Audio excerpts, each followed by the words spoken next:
हाँ जी, क्या हाल चाल है। ये रही iOS 17 की टिप्स एंड ट्रिक्स जिसका आपको इंतजार था। शुरू करने से पहले आपको याद दहानी के तौर पे बता रहा हूँ कि चैनल को सब्सक्राइब करना, लाइक और कमेंट करना मत भूलिएगा। चलें फिर शुरू करते हैं।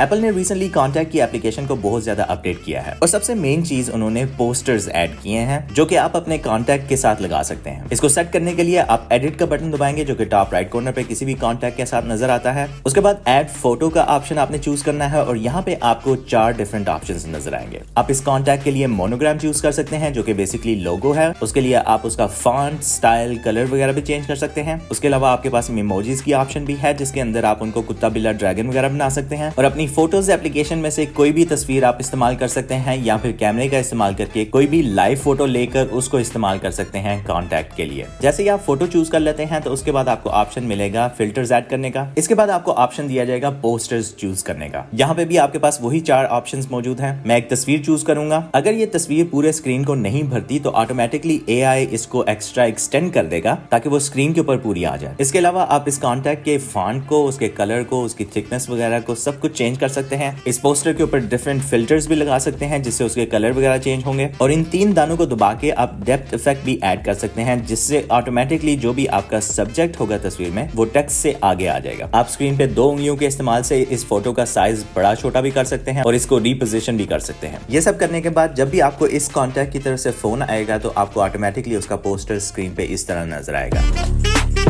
iOS 17 के अंदर आप वॉलपेपर्स की काफी ज्यादा सेटिंग्स चेंज कर सकते हैं। वॉलपेपर की एडिटिंग करने के लिए आप सेटिंग्स के अंदर जाएंगे और यहाँ पे आपको वॉलपेपर का ऑप्शन सामने नजर आएगा या फिर आप टॉप लेफ्ट कॉर्नर से अगर स्वाइप डाउन करेंगे तो फिर भी आपके पास ये स्क्रीन का ऑप्शन आ जाएगा जिसको अगर आप दबा के रखेंगे तो ऑटोमेटिकली एक कस्टमाइजेशन का ऑप्शन आपको दे देगा। सबसे पहली नई चीज जो ऐड की जा सकती है वो इंटरेक्टिव विजेट्स हैं। इंटरेक्टिव होने का मतलब ये हुआ कि जब भी वो विजेट्स सामने नजर आ रहे हैं तो अगर आप उसको बटन दबाएंगे तो वो बटन के तौर पर काम करेगा। इससे आप अपनी लाइट्स वगैरह को कंट्रोल कर सकते हैं। इस तरह की काफी चीजें कर सकते हैं। एक ही वक्त में आप ज्यादा से ज्यादा छोटे साइज के 4 विजेट्स ऐड कर सकते हैं। विजेट ऐड करने के लिए आपने टैप करना है इस प्लस आइकॉन को और उसके बाद आपके पास सारे ऑप्शंस यहाँ पे मौजूद हैं। इसके अलावा आप अपने टाइम का फॉन्ट, कलर, साइज, थिकनेस वगैरह भी चेंज कर सकते हैं और अगर आप ये ग्लोब वाला बटन दबाते हैं तो आपके पास ऑप्शन है मुख्तलिफ लैंग्वेजेस का जिसमें आपको टाइम दिखाना है अपने आप को। टाइम के ऊपर वाले हिस्से को भी आप मुख्तलिफ विजेट्स दिखा के चेंज कर सकते हैं। अब यही विजेट्स होम स्क्रीन के ऊपर भी लाए जा सकते हैं जो कि इंटरेक्टिव है ऑब्वियसली और उसके लिए आपने होम स्क्रीन को दबा के रखना है, फुड़कने लग जाएगा। उसके बाद आपने प्लस के आइकन को टॉप लेफ्ट कॉर्नर पे दबाना है और यहाँ पे आपको सारे विजेट्स नजर आएंगे। इसमें सबसे ज्यादा एडवांस विजेट स्मार्ट स्टैक वाला है जो कि ऑटोमेटिकली सिलेक्ट कर लेता है कि कौन सा विजेट आपको दिखाना है और वो डिपेंड करता है आपके यूजर्स के ऊपर।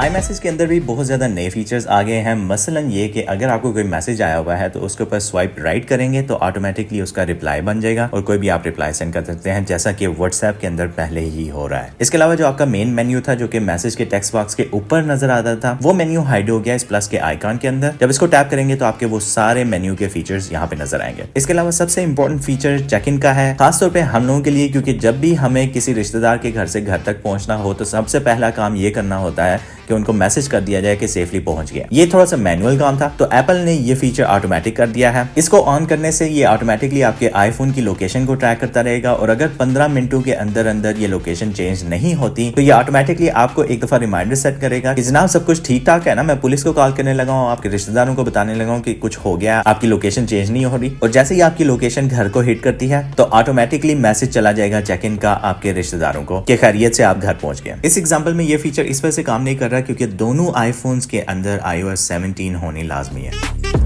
अगला नया फीचर स्टैंड बाय मोड है जो कि पहले सिर्फ एप्पल वॉच के अंदर होता था लेकिन अब आईफोन के अंदर भी ऐड कर दिया गया है। इसके जरिए जब भी आपका आईफोन चार्जिंग पे हो और पोर्ट्रेट मोड में अपराइट पोजीशन के अंदर पड़ा हो तो ऑटोमेटिकली ये स्टैंड बाय मोड ऑन हो जाता है जिसमें ये बेसिकली क्लॉक बन सकता है, फोटो दिखा सकता है या मुख्तलिफ किस्म के विजेट्स दिखा सकता है। इसमें कस्टमाइजेशन के बहुत ज्यादा ऑप्शंस हैं जो कि आप खुद ही से जाके चेंज कर सकते हैं और उसके अलावा चूज कर सकते हैं कि कौन सी फोटोज आपने इसमें दिखानी है।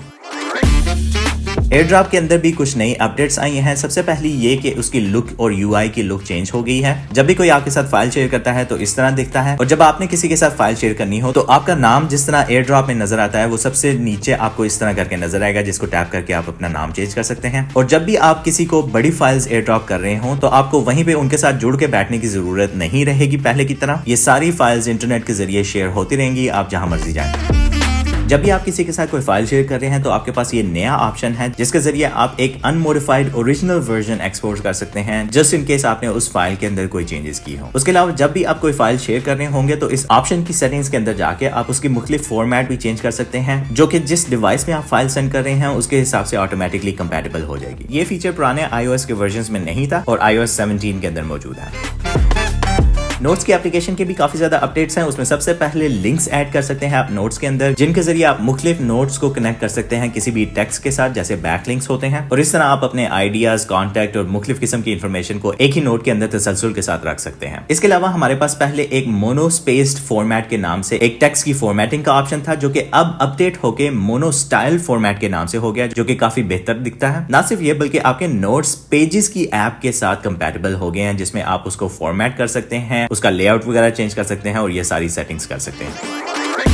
iOS 17 के साथ एप्पल ने जर्नल ऐप भी लॉन्च की है जो कि अभी तक पब्लिकली अवेलेबल नहीं है, लेकिन फिर भी हम लोग देखते हैं कि उसके अंदर क्या फीचर्स आएंगे। सबसे पहली चीज ये कि आपके पास सब कुछ अपना पूरे का पूरा आइडियल डेटा आपके फिंगर टिप्स के अंदर होगा जिसमें आप सर्च कर सकते हैं कि आप किस दिन, किस मूड में, किस वजह से क्या सोच रहे थे। उसका तरीका यह है कि जब भी आप कोई नया जर्नल शुरू करेंगे तो ये ऑटोमेटिकली आपकी वेदर की एप्लीकेशन से डिटेल पुल कर लेगा। उसके अलावा आप चूज कर सकते हैं कि आपकी फीलिंग कैसी है और फिर आपने जर्नल के अंदर जो भी चीजें लिखनी हो अपने मूड के हिसाब से, क्या रीजन है कि मूड इस तरह का है, वो सारी चीजें आप टाइप करके उसके अंदर इमेजेस वगैरह डाल के और सेव कर सकते हैं और फिर इस जर्नल को आप शेयर कर सकते हैं पीडीएफ फॉर्मेट में किसी के साथ। और अगर चाहें तो आप हिस्ट्री में जाके देख सकते हैं कि इस दिन मैं क्या सोच रहा था और क्या फीलिंग्स वगैरह थी।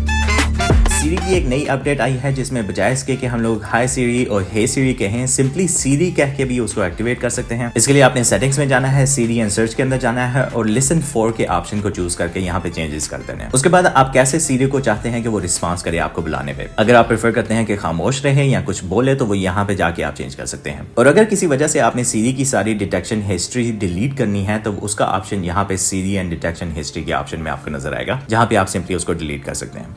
Siri, what time is it? It's 11:08 a.m.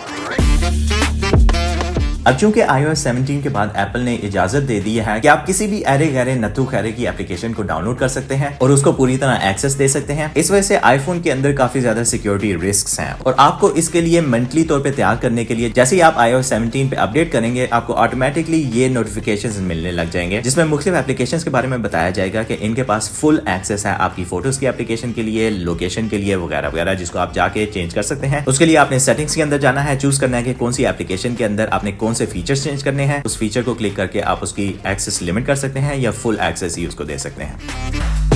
एक और iOS 17 का नया फीचर सफारी के ब्राउजर के बारे में है। प्राइवेट ब्राउजिंग के दौरान ऑटोमेटिकली एक्सटेंशन के पास कोई कंट्रोल नहीं होगा, सारे फीचर्स ऑफ हो जाएंगे कि वो ट्रैकिंग वगैरह कुछ ना कर सके। किसी भी वेबसाइट को आपके फिंगरप्रिंट्स की कोई एक्सेस नहीं होगी और इसके अलावा प्राइवेट ब्राउजिंग के ऊपर ऑटोमेटिकली फेस आईडी या फोन का पासवर्ड लग जाएगा और इसमें इस्तेमाल की गई विंडोज को एक्सेस करने के लिए आपको ये पासवर्ड्स वगैरह इस्तेमाल करने पड़ेंगे। और जब भी आपने कोई वेबसाइट का पेज किसी के साथ शेयर करना हो तो आप ये शेयर के मेन्यू के अंदर जाके ऑप्शंस को क्लिक करें तो यहाँ पे आप चूज कर सकते हैं कि किस फॉर्मेट में आपने उस वेबसाइट के पेज को शेयर करना है। ये रही सारी टिप्स iOS 17 की। उम्मीद है आपको पसंद आई होगी। लाइक और शेयर करना मत भूलिएगा। मिलते हैं अगली वीडियो में। रब रखा।